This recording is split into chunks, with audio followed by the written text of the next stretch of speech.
So I just got out the subframe slash suspension on this 1966 Corvair here using a subcompact and a stubby impact. That is pretty impressive for such small little tools right here. So you know what they say, size matters. So in today's video, we're going to check out the subcompact and see if it really does make a difference being this small. So you may have heard that Milwaukee Tool has come out with a subcompact impact wrench that's even smaller than their stubby. So in today's video, we're going to compare the stubby impact to the subcompact impact wrench.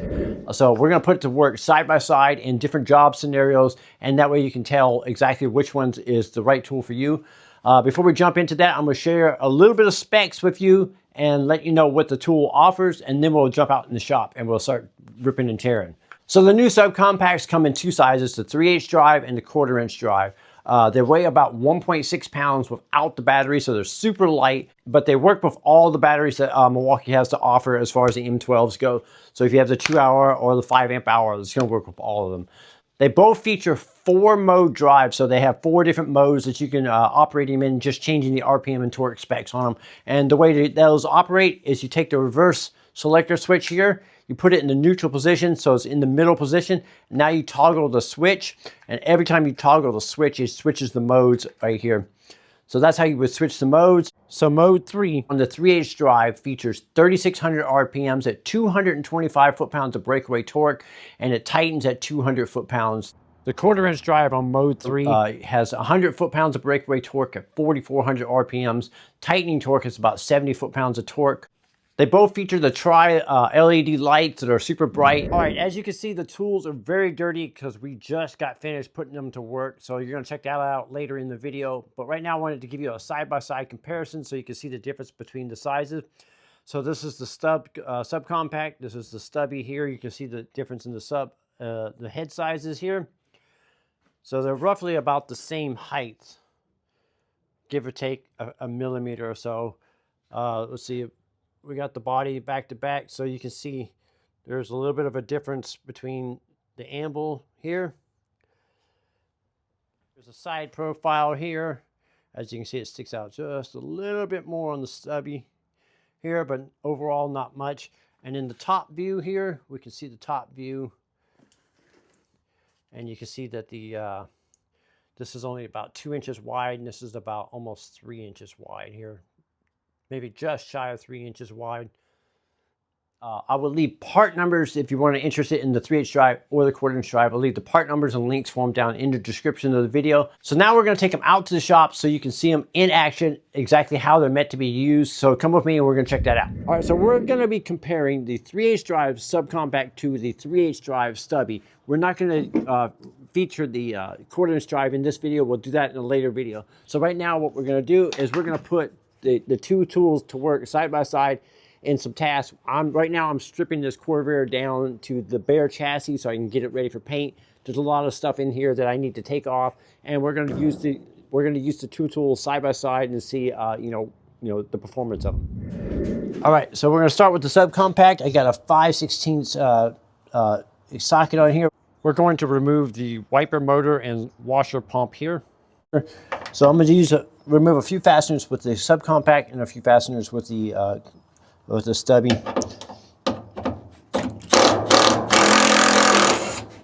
No problem for the subcompact, 225 foot-pounds of breakaway torque. I have no doubt that the stubby is going to have any problems at all. Your deadbolt's off. All right, the subcompact in the same scenario. Had no problem with the fastener. It actually fit in there just a little bit better. So now we got this hot rod disconnected here. So what we're doing is we're stripping this down, getting it ready for paint and body. All right, so we're going to do a little bit of a performance test. We're going to take off this master cylinder. I'm going to use the subcompact to take off one bolt, and then the stubby to take off the other. That way you can compare the two to see if they even have enough torque and power to even do it, which I'm pretty sure they will. All right, so the subcompact took off the first fastener pretty easily.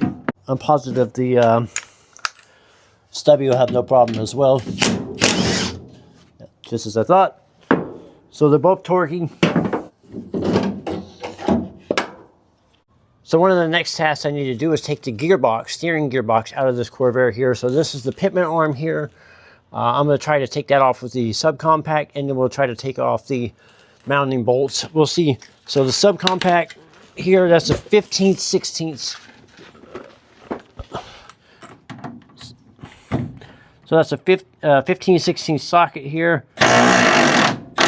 And I'm actually really shocked that it had enough torque to take that off. That was pretty impressive. All right, so now we're going to see if we got a pitman arm puller here hooked up. We're going to see if the subcompact has enough power to break the pitman arm free.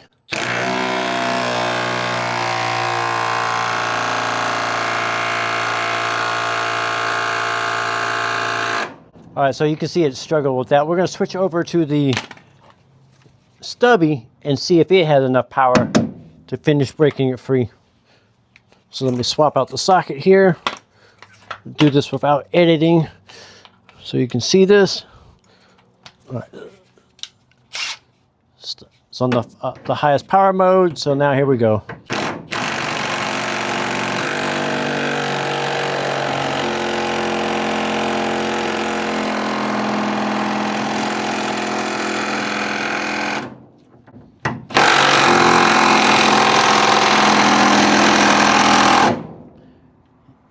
You can see it actually draining the battery. That's how tight this is. It's been on here for 40 plus years. You can definitely tell that the stubby is outperforming it, but we may have to do a little persuasion on this bad boy here. Let me get some hammer. All right, so we're going to use a little persuasion. So let's see if this will help.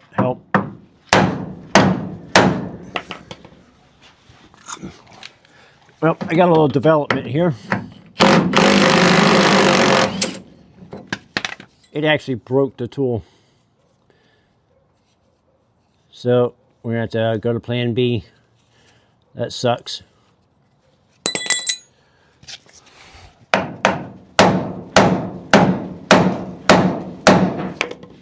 right, we'll get a different tool. We'll be right back. All right, so I swapped out the pitman arm puller for a heavier duty pitman arm puller here. And so what I'm going to do is use a high output battery on the stubby here and see if we can break it free. And let me get this all set up here. 1 second. All right, here we go. And that was able to do it there. So awesome. All right, so we got that free. Now we're going to take out the mounting bolts. We're going to use the 2 tools. So we're going to see if the subcompact has the power, and it does.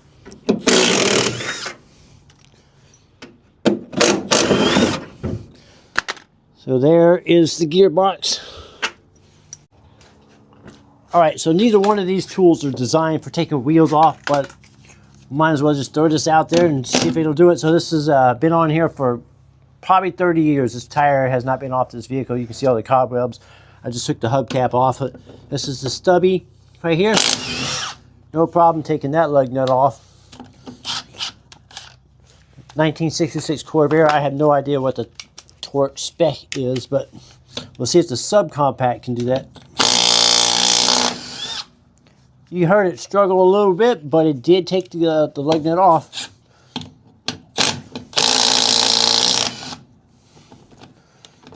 So I'm super impressed with the subcompact.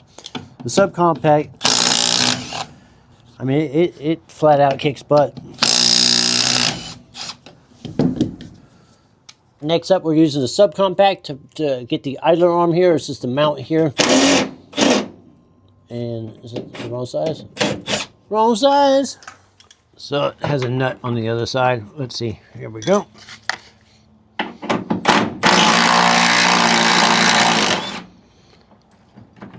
So as you can see, it took that bolt out quite easily.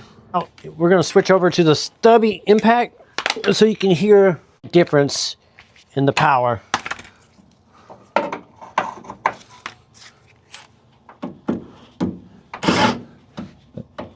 Let's get this on here. Okay, now you can hear the difference in the power from the stubby versus the sub.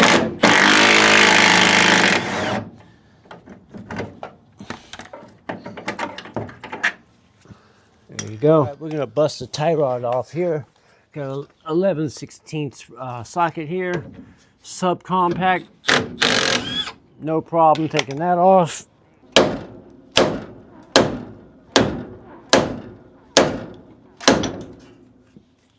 A little persuasion. All right, same concept on the passenger side. Take the nut off, subcompact, no problem. And now we're gonna work on getting this entire subframe out. I got the jack underneath the subframe. I'm gonna take the bolts out. I'm using the subcompact with an extension. This is a 9/16 14 millimeter. And the subcompact does not have enough juice to do it. We'll swap over to the stubby and see if it has enough. Now, I have not pre-lubed penetrating oil or anything. I'm just trying to test out the tools as they are. Oops, off the... And it sheared the bolt off. The stubby did. So there's another one right here. Let's see if we can get to it. All right, I'm using the subcompact again, but this time without the extension. And you can see it can get in this tight area. Now it's loosening the bolt. I wanted to show you. Let's see if I can get the stubby. So the stubby, I cannot get in there. So it's cocking it over. So I cannot get this in there without an extension. But the subcompact, I'm able to get it into this tight spot.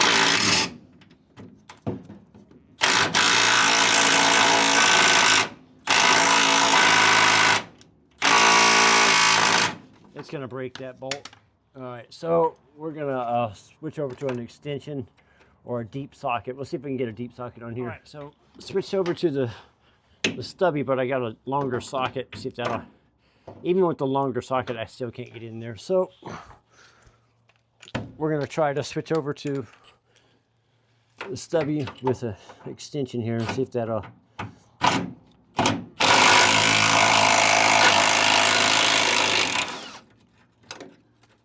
So I was able to get the bolt free, which is pretty awesome.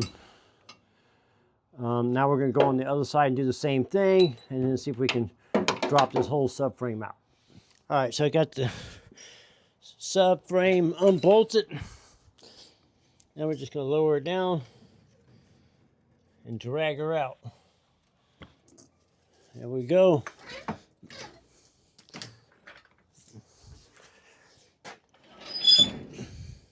So I just got out the subframe / suspension on this 1966 Corvair here using a subcompact and a stubby impact.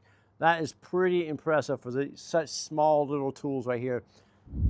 So as you can see, we fully put these tools to work in its maximum capacity, what they possibly can handle. Probably they exceeded what they actually can handle.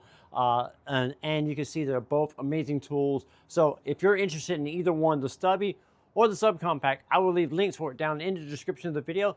I'm Brian Eslick from How to Automotive. I'd like to thank you guys for watching and encourage you to subscribe.